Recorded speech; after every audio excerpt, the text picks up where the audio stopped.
2648. That represents his membership number within the Academy of Aeronautics, which is the governing body.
Touch and go, Mike. Okay, I was just told if we're going to try and touch and go.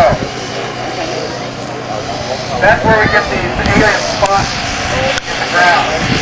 You know, you see the spots?